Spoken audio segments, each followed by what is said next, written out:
Hello guys! Ako si Kuya Gizmo at ito ang aking channel. Today, mag-quick unboxing tayo nitong bagong release ng Infinix. Ito yung Note 11S. Check natin ano yung nasa loob ng box, aesthetics. Tara, unbox na natin.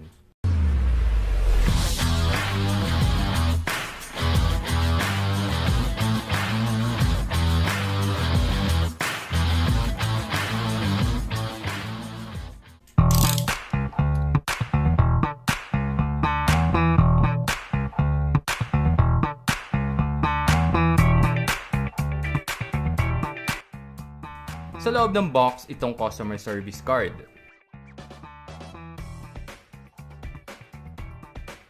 SIM ejector.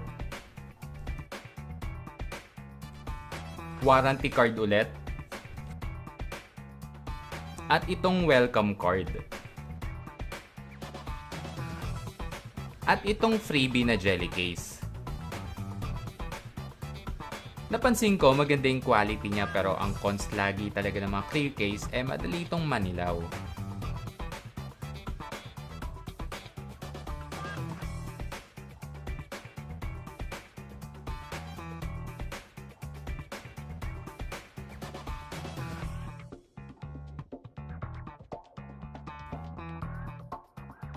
Ang standard package na ngayon ng Infinix, wala na talaga itong headset o earphones. So sa loob lang ng box, itong sync cable o charging cable. Ang okay dito, ito ay USB Type-C.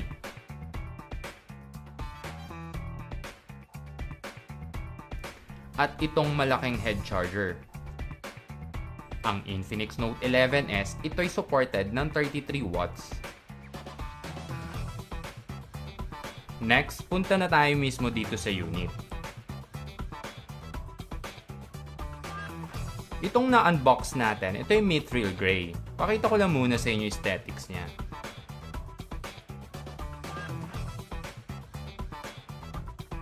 Ako guys, personally, nagustuhan ko agad yung itsura ng back panel niya. Hindi siya mukhang chipipay at ang premium ng finish niya.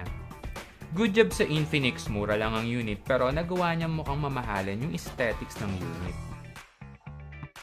Next, boot on na natin.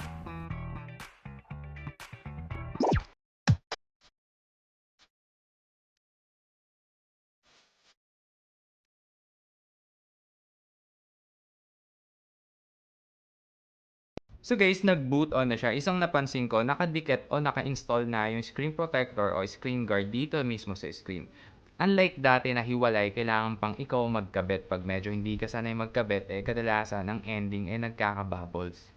Next, punta na tayo sa specs. Ang Infinix Note 11S ay may siyang 6.95 inches na Full HD Plus na IPS display. Mura lang ang unit pero meron siyang 120Hz na refresh rate. Ang selfie camera naman ay 16 megapixel. Itong na-unbox natin, ito yung 8128 na variant. Ang chipset na nandito ay yung pinakabagong gaming chipset ng Helio G96 na 12 nanometer. Ang Infinix Note 11S, ito talaga ay triple camera lang.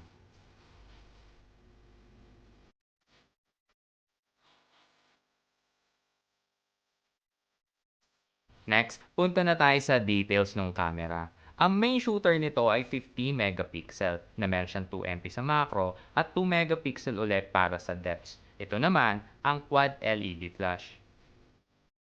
Ang battery nito ay massive na 5000 mAh na supported siya ng 33 watts. Dagdag details ko lang. Sa right side niya ay yung volume rocker at power button. Ito rin ang fingerprint scanner niya. Across the screen ay nag-iisa lang siya dito na SIM tray. Check natin kung anong klaseng SIM tray ito. Medyo kakaiba ngayon ng SIM tray ng Note 11S. Dito sa side na to ay makikita nyo yung para sa dalawang SIM cards. On the flip side, nandito yung sa SD card. Sa ilalim naman yung speaker grill, charging port, primary mic at yung 3.5 jack. Sa taas, wala siyang nakalagay.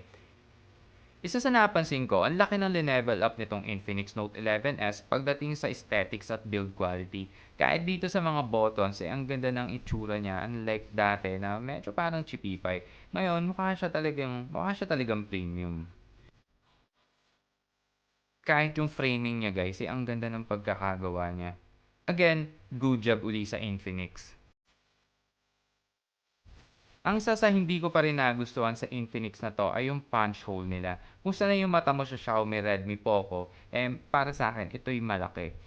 Kaya sa future sana mas lumiit ito guys. Next, i-test natin yung 50 megapixel.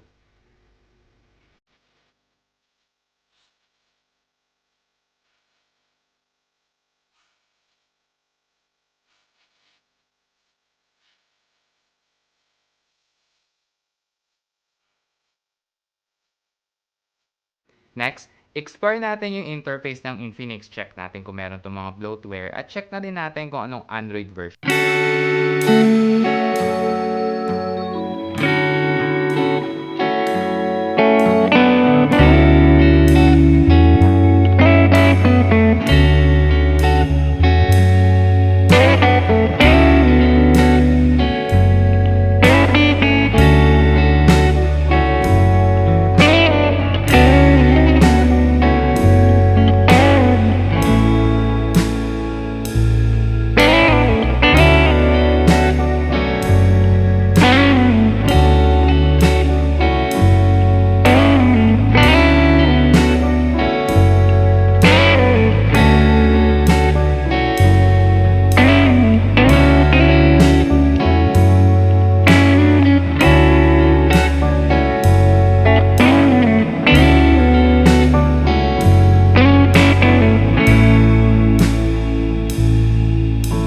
Balik ako. Ito napansin ko, meron siyang mga bloatware, may iba pwede mong uninstall at may iba na hindi talaga pwede.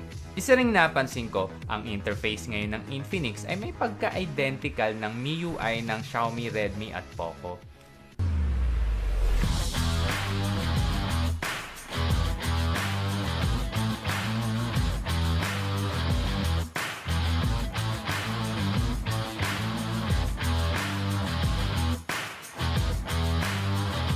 Yun lang guys, hanggang sa mga susunod na mga quick unboxing. Peace!